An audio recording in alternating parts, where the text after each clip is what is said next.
first live YouTube session of the Sacred Seat. Really excited to share these live sessions. It's really a space that I wanted to create for real, unscripted conversations with women that I admire, that inspire me, that I feel aligned with, that I love their work and what they're sharing with the world and what it is it's about, just how what it's like to be in a female body. And I like to speak about unspoken things like pelvic floor pain, vagina shame, sexuality, motherhood, pleasure, identity, um, all those kind of unspoken conversations and taboos and myths, and kind of break it down a little bit. Specifically in this session, I want to talk about also about hormone balance, since my guest Samantha Hadidi, Perfect. she is a Yeah, Hadadi. yeah, you're perfect. Okay, she specializes in women's health. She's a hormone coach and a priestess. Or I didn't say that right. Womb Priestess. priestess.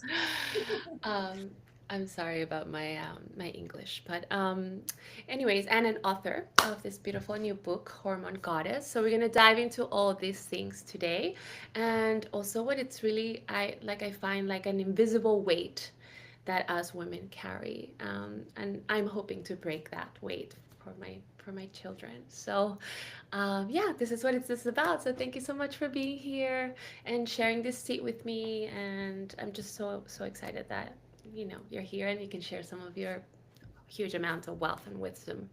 I'm grateful to be here, and I'm just thank you for asking me. I'm just honored to be part of this. I absolutely love the conversations you have. I love everything you speak about because it's so needed, isn't it? In this space, in this sphere, as women, we need other women.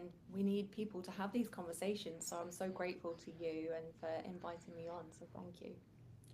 Yes, I also love that about you, and what also attracts me to your work is because I think there's just so much of that competition between women, and Mm, how like we need to kind of, I don't know, everyone needs to compete with each other instead of supporting. And I kind of like that also. I feel like it's an old myth that they wanted to I don't know, somehow, because I feel like back in the day when there are like villages in the indigenous communities, it was all about women's circles, right? yeah, And then that kind of broke a little bit, and I think it's maybe like the patriarchy or something that made us kind of like fight between each other. I don't really know, but it's like what happened, that we all used to support each other. it's And that it does witch. really take a village, right, to be a woman, and to do all the woman things. And I love that you are all about that, and I feel very supported by you. And so that's why I also love your work. I think it's so important, isn't it? Like you beautifully said, like for women to support other women, for women to lift other women. I think we all have stories where we've been torn down by other women, where we've not felt held and supported. And so then when you come into this work and you can find other women where you do feel held, where you do feel supported, where you feel seen and heard, and other women are your cheerleaders, it's such a beautiful, healing thing. And in fact, I always say one of the most healing things any woman can do is to find her tribe, to find her circle, to sit in circle with other women who make her feel those things, who make you feel like, okay, I fit in here, I belong here. These women understand me, they support me, they lift me, they cheer me on, but they also hold me when times are hard. I think it's one of the most healing things any of us can do. Yeah, that gave me a little bit of goosebumps, because it's really it's really all that my work is about too. And I just find it yeah, so healing, and also like life is just so much better. Yeah, So much better with a tribe of women. we So do let's need it. yeah. So let's dive in. I wanted to ask you, I ask everyone this question. Well, everyone, some women actually are not comfortable with it and I skip it, but this is what this is about. But I want you to tell me, what does pleasure mean to you? So pleasure is something that I've really been recently thinking about actually. So for me, pleasure it's not necessarily about sex for me. I know that's the natural conversation where the conversations will typically go, but for me, pleasure is more. I've spent so long in my life where I've been numb. okay, where I've lived through, like many women, I've lived through a lot of trauma. I've had a lot of things happen to me, to my body, those kind of things, where I shut off from my body. I shut off from myself for a very, very long time. And so for me, pleasure now is about it's about living in more, being present. It's that presence. I think it's a sense of Hmm. presence. It's about connecting to my body again, to allowing myself to feel those things. Like I said, I was very numb. I wouldn't let myself feel pain or anything like that, but I also didn't let myself feel joy, happiness, pleasure, sensuality, any of those things. So for me, pleasure is about living in that moment. It's being very present, it's being connected, and just enjoying those small things, those glimmers, that before I would never have noticed, I would never have taken any joy from. So, yeah, Mm. it's not necessarily about sex for me, it's just about that presence. But then that in itself, it also leads into better sex, doesn't it, as Yeah, well? And of course. having that sense of presence and being able to enjoy those small pleasures as well. I love that. And do you think, is there any like specific practices that take you to that place or that have connected you to being able to be more pleasure and to more present and to allow yourself to feel to to because it's also I feel like about us women not being allowed to feel pleasure a lot, right? And Absolutely. about being like just caregivers and pleasers and like, the good girl script where you're like Yes, the good having girl. to, it's not really about you, but it's about taking care of the family and doing all the things, and you're always last. Yeah, And yeah. somehow yeah, we kind of grew up not thinking about our own pleasure. So what are the things that that connect you to your pleasure or that allow you to get there? So again, like I resonate so much with what you just said. Like I have four boys. I have, I was quite a Four feisty. boys? Yeah, I have four boys. Wow, I didn't know that. Wow. So I spent so long just pouring from an empty cup. I spent so long tending to everyone else's needs, putting everyone else first, not refilling my own cup. And then as a child, I was naturally really feisty, really fiery as a child. I was quite hot-headed, quite, I had quite a temper on me and things. But again, like I was conditioned to be the good girl. I was conditioned to squash that anger down, to squash my own thoughts down, to squash my feelings down, to Mhm. ignore them. And so this has been a huge journey for me to start doing that. And so it's involved a lot of different things. So for me, being able to connect to that, I've had to find my anger again. I've had to find that wild in me and allow her to come out.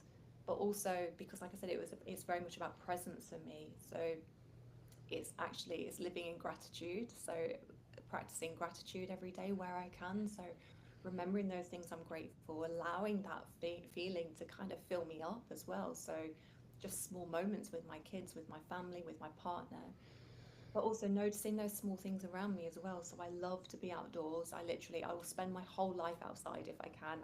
And I know you're the same as well. Same, yeah. I love being outside. So it'll be just noticing, like literally sitting and noticing a line of insects walking across the ground, or Mm. noticing the birds, noticing a beautiful flower, and just starting to become more aware of those things and to drop into that. And like I say, I spent so long being numb to just almost say to myself, what am I feeling? How do I know I'm feeling this? Where do I feel it in my body? And to almost start relearning all those things almost. So Mm. this is what pleasure feels like. That reminds me of like my daughter, like seeing the world through a toddler, Oh, a toddler's eyes. Because when you're like really, I have a toddler now, so oh, when I see her how she walks through the world and just like it takes us like 45 minutes to walk a block and a lot of the times you're like, oh my god, can you just go faster, but instead of like kind of fighting that and like you're wanting to like go faster and get there and like like how we always are in life, it's kind of like no, like wow, like what you're saying, like noticing the ants walking by and yeah, then this flower and then like and then you're just starting to, it's almost like you're like on a mushroom trip or something too, you're just like kind of like really like sensitive and aware because we're so desensitized and just the human experience just in general. I absolutely. think that reminds me, that's what I also like, I get reminded of that, when I see her and like, oh, like this, I'm like, look at this, where's the thing, and it's just Oh, so, yeah, it teaches me that, to come back to that place That's of how it of should be, and innocence. I agree. It is that inner child in you, like that inner child, that maiden archetype, which we still have in us as women. We have that Mm, maiden archetype in us. It's about joy, isn't it? It's about curiosity, about exploring and just seeing things through a different lens, seeing things, being open to wonder, open to awe, and those kind of things. And I think mm, they can easily tip into pleasure. They can help you to reconnect to your body, reconnect to yourself. Like I say, it has to be a really conscious thing for me because it's been such a long journey.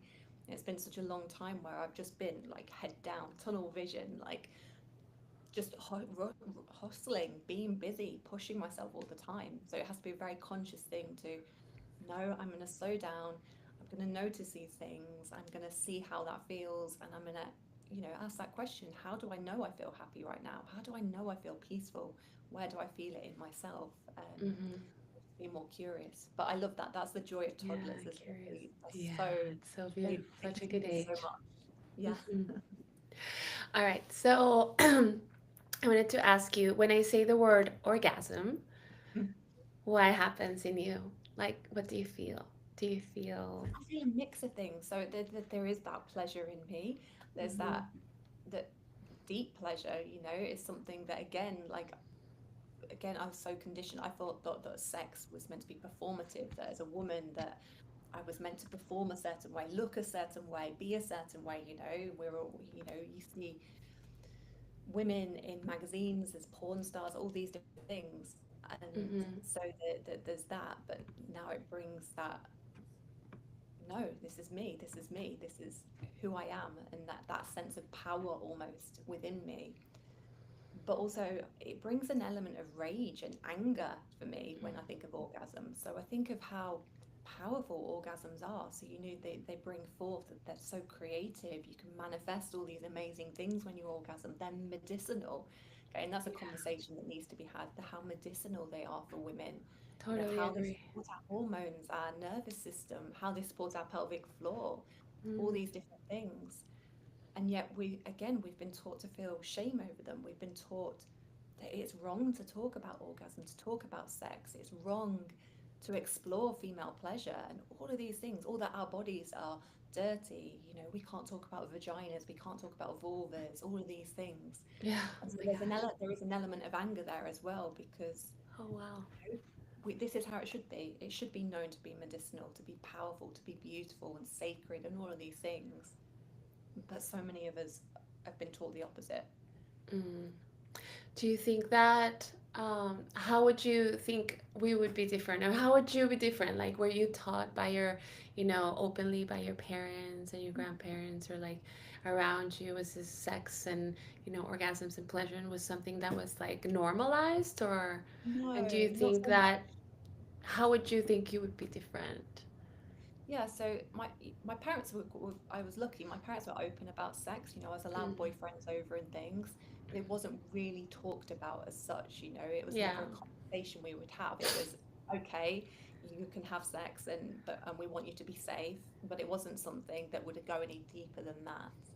And it was the same about my body as well as, and I remember when I had my first period as a young girl, like my mum was away with my dad.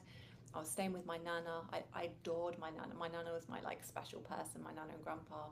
But I was mortified. I was so scared to say anything. I was so terrified because already I'd got this almost, I could feel that shame within me. I thought Mm. that periods were embarrassing, were dirty. And so I didn't tell anyone. I just kind of stuffed, my knickers with this toilet roll, toilet paper, and just, got on with it. I was like, I can't tell anyone. I don't want to tell anyone. And I think it's very similar with sex as well. It was just, again, I knew like it was happening. I knew, and my parents were okay with that happening, or okay, but it wasn't spoken of, and I was never encouraged to explore pleasure or told that it was normal, that it was okay to, to experience these things. And, I get it. My parents weren't taught those things. My grandparents weren't taught these things. It's just Yeah. been passed down for so long, hasn't it? To have this shame over our bodies, to have this shame about sex, about pleasure, about periods, about perimenopause, about everything. Yeah, isn't it crazy? Unpick it. You need to break There's it a down. crazy fact that I heard the other day that only until 2005 was the anatomy of the clitoris actually drawn. Like, Yeah, isn't that it's, insane? I it's was just kind of like, insanely what? crazy. That's like 20 years ago. Are you kidding me? Like, Really everything crazy. else that happened, till now, all the inventions and, like, I and know. it's, the advancements in technology and everything, and we didn't even know what it looked like. Like, a female part, it just like blew my mind, Yeah, like how it's yeah, amazing. And just the also, female bodies are such a taboo, and like you said, like we can't even say vagina because people are like, oh, that's why I like to ask orgasm, because when people are like, I don't even want you to ask me that, or yeah, like I feel tense, or it's like I'm saying finger, and you don't have that same. It's just yeah, another anatomical part, like it shouldn't. Why is it makes us tense and uncomfortable to have these conversations? And in the theme of like wellness, as why can't we just instead of prescribing antidepressants, why don't we prescribe a dildo, like, or orgasms, and just get people to be more in their bodies and all these mm, things, right? It's super crazy. It's it is. to I think agree, about. and it should be used more. Like I said, it is literally medicinal, and I just find the whole thing crazy that women's bodies are still taboo. Like you said, so many women, they don't know what their vulva is. They don't know the difference between the vulva and the I vagina, didn't and know, honestly. this I'm isn't gonna until be they're honest, I yeah. didn't know until No, recently. yeah, it's exactly, and this is you've worked in this field, and I Yeah. didn't know for most of my adult life either, and that can be dangerous as well. It's not just awful that we've been made to feel shame over this and it's taboo, but it can be dangerous when we don't truly know our anatomy. How can we talk to our doctors about these things if we're getting issues with our vulva or our vagina? How can we talk about these things and say, you know what, I've actually got a problem, I need support, I need help? So it's just so important we have these conversations. And speaking about these conversations, I wanted to dive a little bit into the hormone Mm, conversation, because you already said a little bit about that. But this hormone conversation, I feel like it's also a very new conversation, kind of a little bit, like, yeah, we know about like hormones and dopamine and cortisol, like this, but it's not like we haven't really, I feel like the hormone conversation is like a lot stronger now, especially with women's hormones, and how important they are. And I don't know, I just want you to talk a little bit about how like our hormone changes, mm. and how they impact in, well, I'm interested in libido because I work with pleasure and intimacy. So like, um, yeah, and just a little bit about like how, fertility and women's hormones, and just talk a little bit about that. And Yeah, so I I know it's always like a lot, but like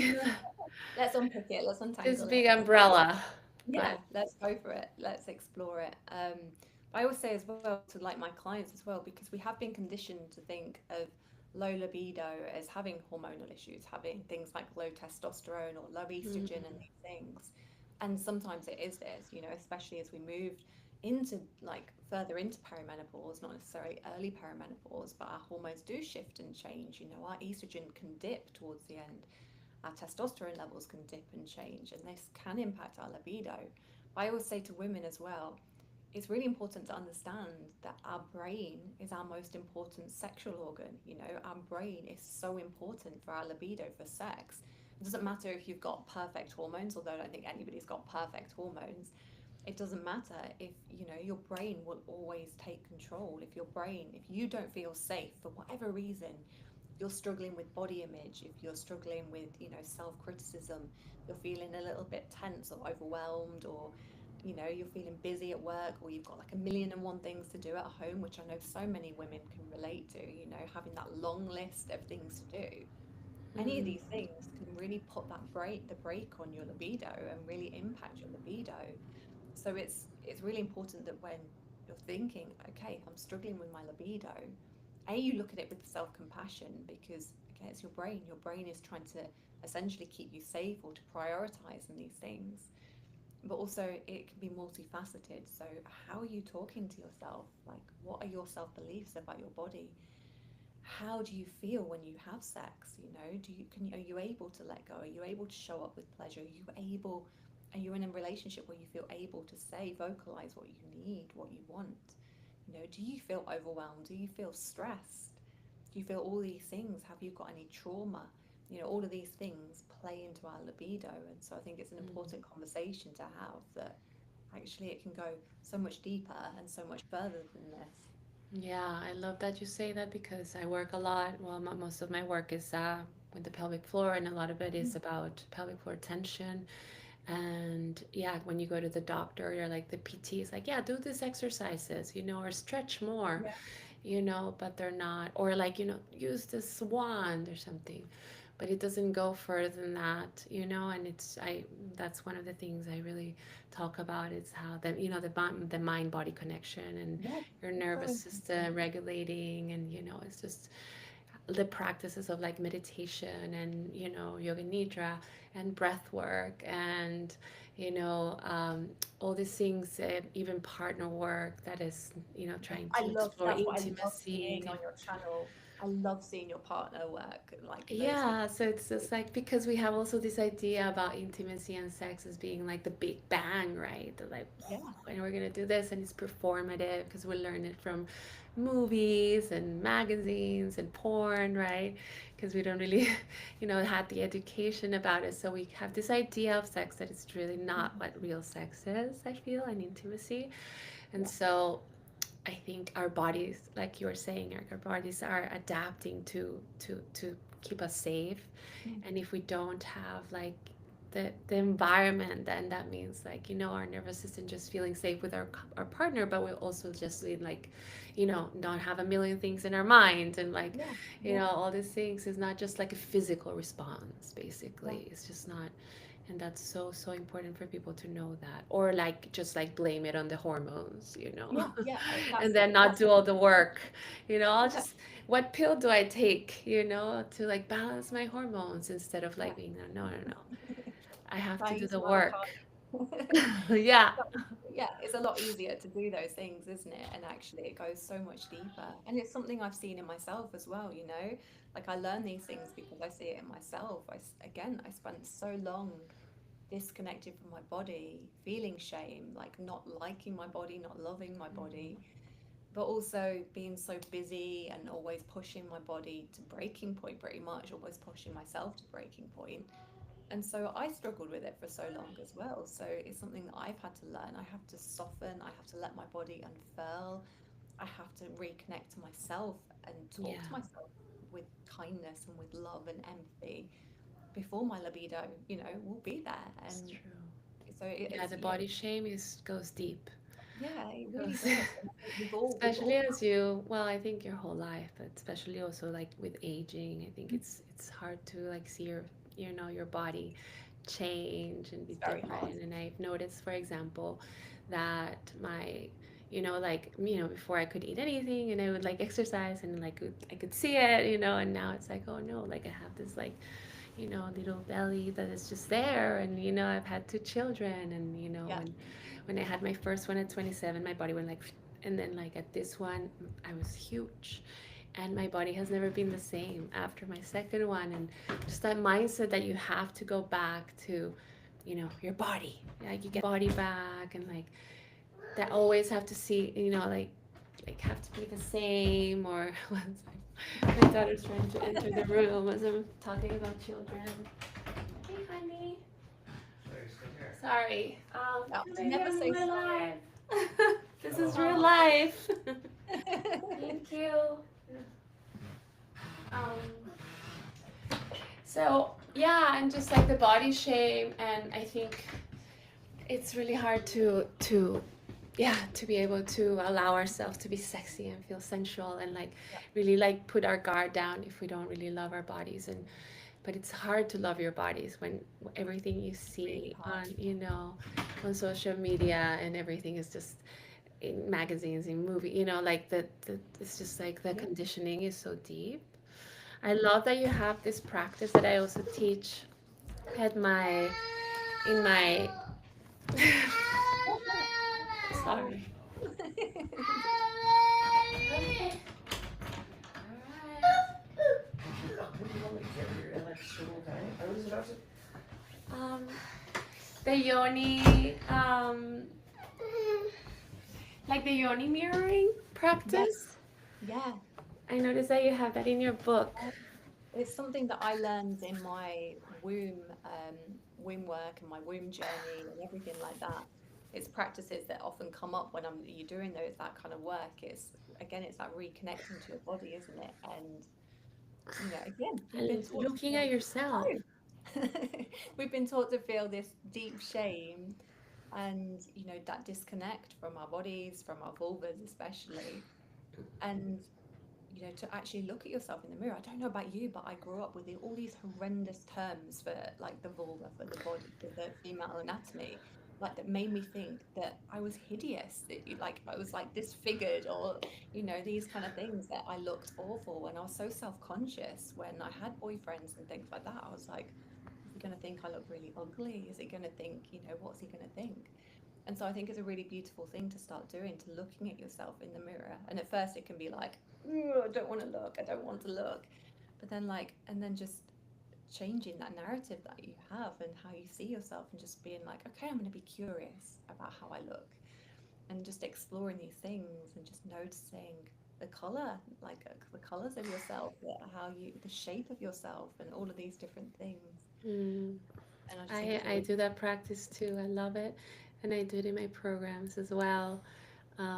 And even just like not just like your parts, because also yeah, like when do you ever look at your genitals, right? Like when have you ever looked there? Do you know what they look like?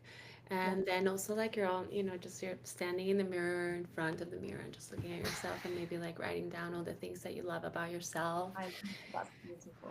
And I feel like sometimes it's really hard because we're always conditioned to be negative and to see the things, we're so harsh, the hardest critics to ourselves. We always see, I feel like it's hard to see the good. You just kind of like see the negative. You're like conditioned to do that. Yeah. And I always tell the women in my circles, just like, can you talk to yourself how you would talk to your daughter or to your, Yeah. instead Yeah. of, because the way we talk to ourselves is never as like that. We're just so hard on ourselves, Yeah. and to like teach ourselves to like talk to What would you ourselves say to like your in best that way. friend? Mm. And Yeah. I agree. Like I relate to so much of what you said earlier about how your body's shifted and changed and things. Mine, it didn't necessarily change after motherhood, but it's changed in like the last year or so, because I've kind of changed that relationship with myself. And like I said before, I used to feel like I had to push and always do, and I would I'd feel like I had to push myself with exercise, especially as well, to look a certain way. And so in the last year, that relationship has changed, but also that means my body's changed. My body's softened a lot. And Mm, so now if I sit same. down, I notice like my belly is softer and things like that. So, my belly rolls a little bit and now, where it didn't before. And so I get it as well, that it's hard, even with all the work I've done on myself, all of the therapy I've had, the coaching I've had. It's still hard to have those changes. It's still hard to see your body in a different light, and to, I don't think it's possible to always 100% love your body. If I know anybody who does, I bow down to them. Um, so it is hard. It's not an easy thing to do. But I'm learning to love my body. I'm learning to love how it's changing. I'm getting older. Yeah, me It's too. okay for it It's to be every different. day. I think it's like a practice, like everyday Yeah, practice. it is. And sometimes it's waking up and thinking, okay, I feel great today. I really love how I look today. And other days it's like, okay, I'm not feeling so great. How can I help myself in this moment? Now, what can I say to myself, rather than punishing myself, rather than feeling like I have to really go hard at myself in the gym or diet, or, all of these things. How can I actually give my body the love that I deserve? Mm-hmm. Yeah, totally. So, if there's like one myth that you think about women's health or about the pelvic floor, what would you say is like the It's biggest myth that comes to It's mind? exactly what you were talking about earlier, and it's about, again, your pelvic floor should be tense, your pelvic floor should be tight, and The do tight these vagina. yeah, this. And like for me, my whole I don't know about the whole of my life, but for a long time, my pelvic floor, I've struggled with my pelvic floor because it's been too tight, because it's been too Same. tense. Yeah, and sometimes even now, when I've had a stressful day, or I've been really busy, or I've been anxious, or, which can happen to everyone. Sometimes I'll sit down and I can literally feel my pelvic floor is clenched like this. And I'm really conscious of it, really aware of it because I do this work and I Mm, can see you me nodding. too. Yeah, yeah. As soon as I feel like that, oh, I'm like, oh my God, I'm stressed. Like it's kind of like Yes, that signal. That I like can it feel it. just, yeah, Um, it's so and crazy. again, like we're taught that that's what it should be like. It should be tense. It should be tight. We should do like all these exercises to make our pelvic floor tighter, more tense, and these things. And I've had to learn that actually my pelvic floor needs to be able to soften more, to be able to not be like this, to kind of unclench and unfurl and relax and let go. And sometimes as well, again, this can for me when it's really chronically tense, tight, it can become numb. So, if I'm like touching myself or anything like that, I can notice, okay, I feel a bit numb. And again, it's because that tension has then gone into numbness. Mm. So that's a myth that makes me really cross, that makes me really frustrated. Like you should have a tight pelvic floor, you should have a tight vagina, all of these things. No. Yeah, yeah. I feel like a lot of us have ended up with pelvic floor dysfunctions because of that myth. Yeah, exactly. And you talk about it so beautifully, and it's so important to have these conversations. And I'm so grateful to you for having these conversations and to changing that awareness, shifting that awareness. Yeah, I think it's maybe also because we've like was kind of like had as women, we've had to kind of like pave our way into like the masculine world and in kind of like in that journey, which I think is really important and has been so important to have some kind of equality, or at least more, opportunities and equality. We've kind of also gone a little bit to like that masculine Yeah, side where we have to like kind of feel like we have to be almost masculine to compete with the masculine, yeah, as opposed to like maybe, but then maybe that was needed, like we're like have to be hard and do that and tough and like this, but then in the wake also like yeah, lost that like feminine and the beauty of, really our feminine essence and how that is so powerful and in no way weaker or in any way, so I think it's to me it's kind of gone that way like a little bit too far. And now it's kind of like we're kind of trying to find that balance. we Or need to at do the least for same. me, Yeah. I feel like that, like going back to like the feminine and really finding Yeah. that balance of bringing both, I, you know. I feel the same. I spent most of my life, 90% of my life, very much in the masculine, very Same. much in that way of always doing, always being busy, always having to prove myself, I think. And that's what you mentioned. It's that feeling like I need to prove myself, I need to be a certain way, I need to perform a certain way, do these things. And now again, like you said, I'm reconnecting to that feminine side, like that softer energy, that slow unfurling, I think. And then that gets reflected in my body. Like I said, my body's softened, but also my pelvic floor has softened. All of these other things have softened along with it. I'm also becoming conscious of like when my shoulders are like up here, Yeah. and just being like, no, just let your shoulders drop, let everything just Like you can drop. relax. It's Yeah, okay. yeah. Yeah. I was just thinking about fertility. Since I know I have a lot of women in my community that are going through the fertility or infertility journey. For me, I have two children, and I'm trying to have another one, and I've had four miscarriages in between now, her and now, which is Oh, also been really hard. But I know that a lot of women in my community would really appreciate maybe talking a little bit about if you have any tips or any like things that you would recommend yeah. to That's do if you're kind what, of like trying to conceive.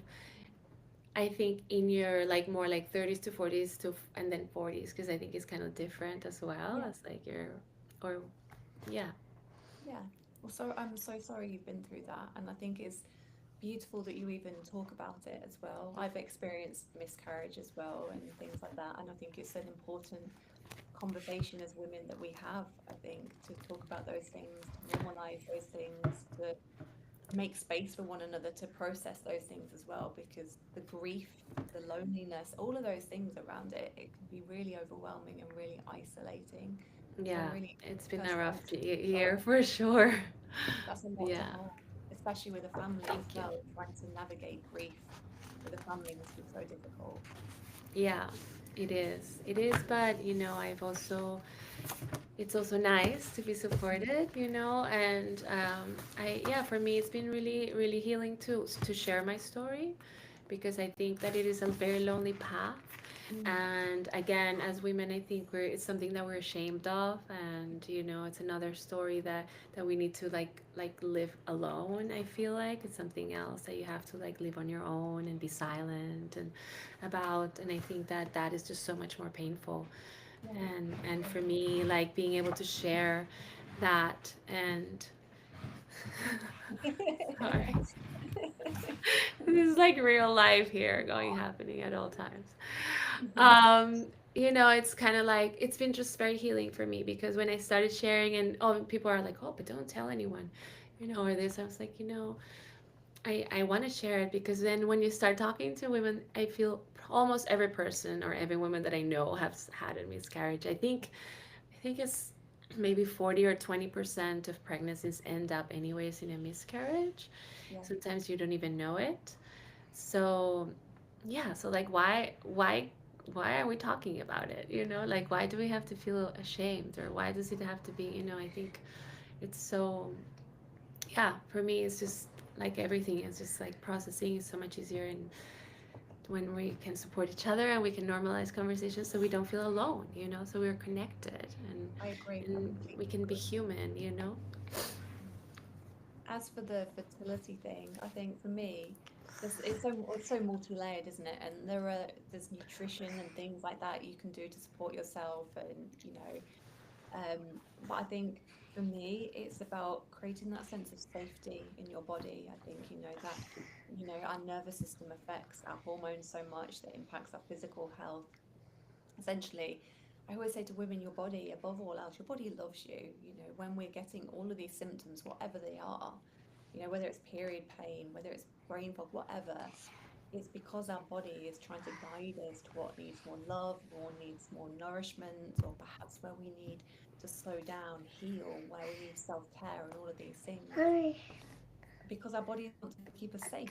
Our Hello. bodies want that homeostasis. They want us to be in balance, in harmony. So these symptoms is that love language. I think that's what I always say. It's like a love language to bring you back towards that. So as well, fertility. Bless you. With infertility, it's about creating that sense of safety in your body, so that your body can prioritize those things, because Mm, what doesn't feel safe for whatever reason. And this isn't a it's your fault kind of thing. My body's been there so many times, where it hasn't felt safe, where it's been overwhelmed, where it's been traumatized, where I've pushed it too hard, or I've not eaten enough, all of these different kind of things. So build that sense of safety in your body on all those layers. So make sure you're eating enough. Don't skip meals. This is something I always say. Please don't skip meals.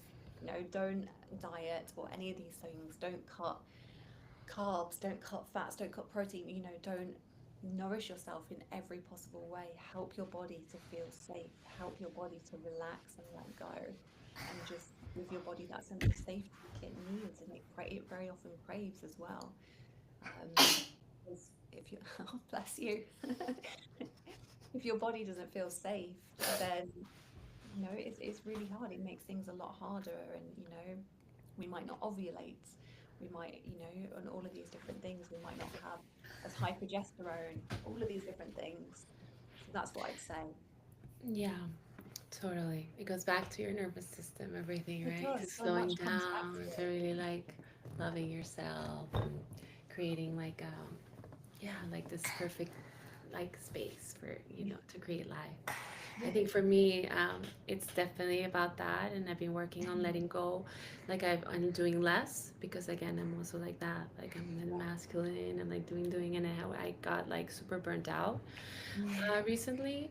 So I decided to, I was doing too many things. I had like my app, and I have my this, and then I have that, and like all this, A and it lot. was hard for me to be like, no, I have to like stop doing one of these things because I can't do it all, Mm. and it's just burning me out. And it was a hard kind of truth because I want to do it all, because I want to, I'm that person that says yes to everything. I'm like, yes, yes, and people are like, do you want to come here? And I'm like, yes, yes, and then I'm like, oh my god, like I'm just so like overcommitted, and then I'm like exhausted, and then and I do have a toddler, and I'm a full-time mom, and so for me it's also been, even like with my yoga practice, it was like my ashtanga practice, it was like like rigid, hard, strong, go, you know like just kind of like step back and do that. That's been like the work for me personally that I've been Mm. doing, to try and build more chi, to be able to hold life, again inside of me.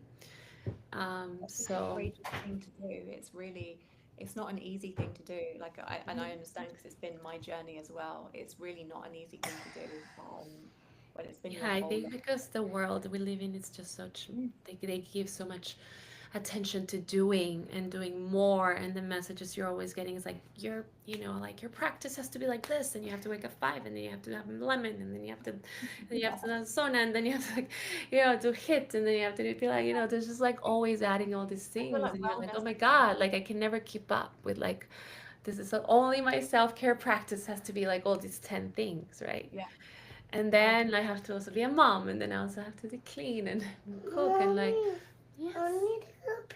Okay. So I think I'll be there in a minute. So I think like, and I think people are like, we kind of like attach our self-worth to how much we're doing, you yeah. know? And so yeah, I think decondition that for me has been my own personal journey right now. It's mine as well. And Mm. I think I've been having this conversation lately, and I feel like the health and wellness industry itself have almost become masculinized. It's very much about eat these foods, take these supplements, do all of these things every single day if you want to be healthy, if you want to have balanced hormones, tick all these boxes, try eat Mm. this on day 9 of your cycle, like all of these different things. And I think sometimes I always say sometimes the most healing thing we can do is to do nothing at all. It's literally to do nothing at all. It's not to take the supplement. It's not to exercise. It's just to slow down. And it's been a lesson for me as well. It's not an easy thing. It's been the biggest part of my journey. But yeah, sometimes Mm. the most healing thing is to do nothing. I can feel that. I think that's why I'm attracted to you. Likewise. I think maybe we have that similar message in that similar journey, I think, from the sounds of it as Yeah, well. yeah, Yeah. But it's not easy. It's not easy to do. yeah. So, we'll just have a few minutes left, and I just wanted to, I don't know if you want to share something about your beautiful book. Yeah, I'd love to. So the book, it was written, How, I really, I wanted it to be like it was written from a sister or a best friend.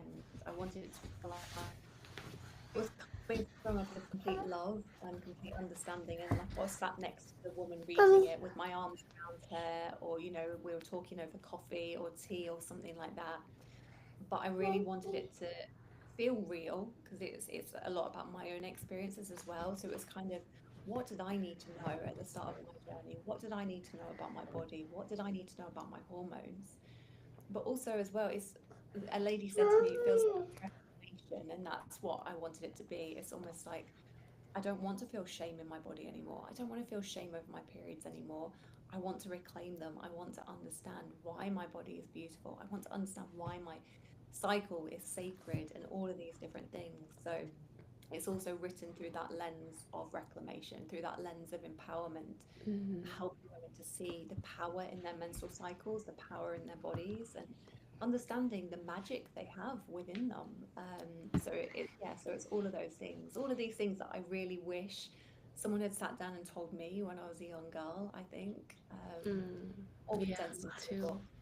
Mhm. So beautiful, such a beautiful book. I love that you have all these beautiful practices and rituals, and Mm. it's kind of like this witchy guide, Yeah, that's that definitely it's a witchy also guide. has this like, kind Yeah, of vibe for me, and coming back into like ourselves, and yeah, remembering who we are, and like and where we come from, and all of those kind yeah, of practices exactly. too that we have, I think, lost, that are almost like simple practices, Yeah, like the yoni, like looking in the mirror, or like just reflecting, and just like the little things that are not complicated, and yeah. I really like that.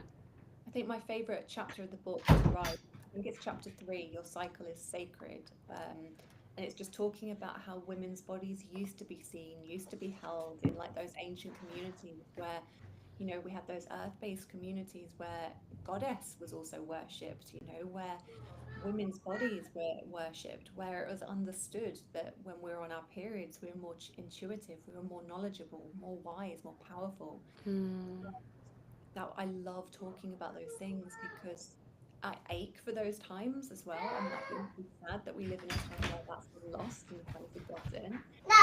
But also, so sorry. no, never say sorry. I know what it's My like. daughter is like, she just woke up, but she's also Oh, doesn't she have wants clothes mommy. anymore, so I'm trying to like not. So I might have to When run, it's not, but I'm looking now. Mine are all old. That mine are all at school and things. But I remember what it's like having toddlers. I think you're no doing amazing. boundaries. Yeah, you're doing amazingly. Yeah. Yeah, it's that reclamation. It's Mm. okay. We've been taught these things, but there's another way. There is another way, and maybe what would change if you started to see your body through this different lens? What would change if you started to see your body with love? What would change if you started to see the power in a woman's body, in a woman's menstrual cycle, and these kind of things? And that's the thing that's the thing I get most excited talking about. I love it. I really love Yeah. talking about things. Yeah, that's definitely what I want my daughter to grow up in, a world that sees women like that, and Mm. that, we have a lot of work to do, but I think you're doing like such a good job at like helping women, yeah, step into their power, and sorry, and Your daughter's so reclaim. lucky to have you as well. She's so lucky to have you and have a mum who will have these conversations, who doesn't feel shame talking about these things, and she's growing up around this already. It'll become very normalized for her, and I think that's a really beautiful gift to give your daughter. I think, like I said, I think she's lucky to have you as well. Yeah. All right, my love. Thank you so much, Thank you. for sharing all your beautiful messages. And Thank you for having me. I could have talked to you all day, to be I honest. know, me too. I gotta run because I think she's I've got to do the school runs. So I've got to do mom things in a second as well. I've got to go pick up my boys from school. So Yeah, yeah. it's so nice to have you and to actually have a conversation. I've been following you for a while, and I feel like we've been like Instagram friends, and it's just so nice to like actually have like Oh, great. girl talk. Thank you so much for having me on. Yeah, I've loved talking to you. Thank you for this conversation. I've really enjoyed it. me too. And yeah, thank you Thank you. everyone for being here, and I'll see you soon. Bye. Thank you.